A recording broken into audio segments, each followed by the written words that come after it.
இந்த மாதிரி ஆபரணமா வாங்கினவங்களுக்கு தான் இப்ப பிரச்சனைங்க. நான் போய் முந்தா நாள் வாங்கினேங்க, நேற்று 2000 ரூபாய் இறங்கி போச்சுன்றவங்களுக்கு தான் இங்க பிரச்சனைங்க. அதனால தான் நம்ம சொல்லிக்கிட்டே இருப்போங்க, நீங்க வந்து ஒரு ETF டிஜிட்டல் முறையில நீங்க போகும்போது, இப்போ கோல்டு பீஸா போகும்போது என்னன்னா நமக்கு இறங்கினா பிரச்சனை இல்லைங்க. ஏன்னா இறங்க நீங்க வாங்க, ஆனா ஆவரேஜ் ஆகிட்டே வருங்க உங்க ரேட்டுங்க. அதுதான் இங்க மெயின். இப்போ வந்துங்க நீங்க வாங்கும்போது செய்கூலி சேதாரம் கொடுக்க போறது கிடையாதுங்க. என்ன ரேட்டோ அந்த ரேட்ல வாங்கிடுறாங்க. இப்போ இறங்க தான் இன்னும் கொஞ்சம் கூட நீங்க வாங்கலாங்க. இப்போ வாங்கும்போது என்ன ஆகும்னா நமக்கு ஆவரேஜ் ரேட்டா உருவாயினே வந்துகிட்டே இருக்குங்க. கோல்டு இறங்குறதுனால நம்ம பயப்பட வேண்டிய அவசியம் கிடையாதுங்க. ஏற்கனவே வாங்கணும் நம்ம கோல்டு 0 ஆயிட போதுன்னா ஆகாதுங்க. இந்த 6% பாத்தீங்கன்னா இன்னும் கொஞ்ச நாள் அப்படி இப்படி இருக்குங்க. திடீர்னு பாத்தீங்கன்னா எதிர்பார்க்காத அளவுக்கு வந்து அது மேல போயிடுங்க. ஆன்லைன்ல வாங்கும்போது நம்ம இருக்கிற அட்வான்டேஜ் இதுதாங்க. நம்ம என்ன சொல்றோம்னா நீங்க வந்துங்க ஒரு SIP சிஸ்டத்துல போயிட்டுங்க நீங்க மாசம் கொஞ்சம் முதலீடு பண்ணிக்கிட்டே வரும்போது என்ன ஆகும்னா நீங்க வாங்க உங்க ரேட் வந்து ஆவரேஜ் ஆயிட்டே வருங்க. இறங்கினாலும் உங்களுக்கு நல்லதுங்க. இறங்குற இடத்துல நீங்க வாங்குறீங்க, அப்போ நீங்க வந்து ஆவரேஜா உங்களுக்கு வந்து ரேட் வந்து பேலன்ஸ் ஆயிட்டே வரும்போது திடீர்னு ஒரு பூம் வந்து மேல போகும்போது உங்களுக்கு பெரிய லாபம் வந்து கிடைக்குங்க. ஆபரணமா நீங்க போய் வாங்கி இருக்கும் போது தான் உங்களுக்கு இந்த பாதிப்பு இருக்குங்க. அதனால தான் நம்ம அடிக்கடி சொல்லிக்கிட்டே இருக்கோம், டெக்னாலஜி வளர்ந்துருச்சுங்க, நீங்க வந்து போயிட்டுங்க வாங்கி வந்து லாக்கர்ல வச்சுக்கிறதோ இதெல்லாம் விரும்பாதீங்க. கொஞ்சம் கொஞ்சமா உங்ககிட்ட இருக்கிற பணத்தை வந்து கொஞ்சம் கொஞ்சமா முதலீடு பண்ணுங்க. இப்போ ஒன்றும் இல்லைங்க, நம்ம பேசணுங்க 70 ரூபாய் நீங்க வந்து 60-70 ரூபாய் நீங்க வந்து கோல்டு பீஸ் வாங்குங்கன்ட்டு. இப்போ ஓகே 50 ரூபா இருந்தா திரும்பி வாங்குங்க, திரும்பி அது ஆவரேஜ் ஆகி 55 ரூபாய் ஆயிட போதுங்க.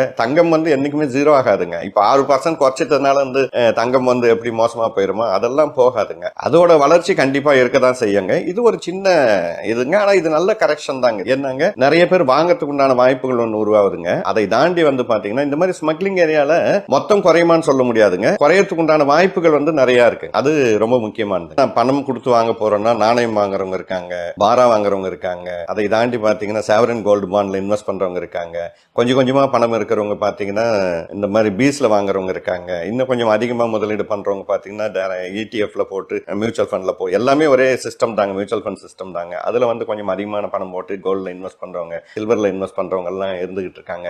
மெத்தட் இவ்வளவு தாங்க. பட் என்னை பொறுத்தவரைக்கும் நீங்க டிஜிட்டல் ஃபார்மேட்ல போகும்போது என்னன்னா இந்த மாதிரி ஏற்ற இறக்கம் வரும்போது உங்களுக்கு ஆவரேஜ் ரேட் வந்து உங்களுக்கு கிடைக்கும். ஒருத்தர் வந்து 10 லட்சம் ரூபாய் வாங்கியிருக்காருங்க, இப்ப திடீர்னு இறங்கினாதான் அவருக்கு பிரச்சனை, என்ன பணம் யூனிட் எல்லாம் இறங்கி இருக்கேன்னு யோசிப்பாருங்க. அதே வந்து நான் மாசம் 500 ரூபாய் கொடுத்து 600 ரூபாய் கொடுத்து வாங்குறவருக்கு இது ஒரு ஆப்பர்ச்சுனிட்டிங்க. போன மாசம் 60 ரூபாய் வாங்கியிருப்பாரு, இந்த மாசம் 50 ரூபாய் வாங்குவாரு, அடுத்த மாசம் 40 ரூபாய் ஆனாலும் வாங்குங்க, ஆவரேஜ் ஆக போதுங்க. கோல்டு கீழே வரும்னு யாருமாலும் சொல்ல முடியாதுங்க. அது மேல் நோக்கி தான் போனோங்க. இன்னைக்கு எல்லா அரசாங்கம் கோல்டு வந்து டம்ப் பண்ணிக்கிட்டு இருக்காங்க. எல்லா வகையிலும் கோல்டு வந்து உபயோகப்பட்டுக்கிட்டு இருக்குதுங்க. அதனால வந்து பாத்தீங்கன்னா அது வந்து கண்டிப்பா மதிப்புக்குண்டான ஒரு மெட்டீரியலுங்க. அதை வந்து பாதுகாப்புக்குன்னு வச்சுக்கணுங்க. இது பெரிய மூலதனம் பெரிய லாபத்தை கொடுக்குமான்னு கிடையாதுங்க. வளர்ந்து வரத்துக்கு எமர்ஜென்சிக்கு அதை வந்து கையில வச்சுக்கணும்.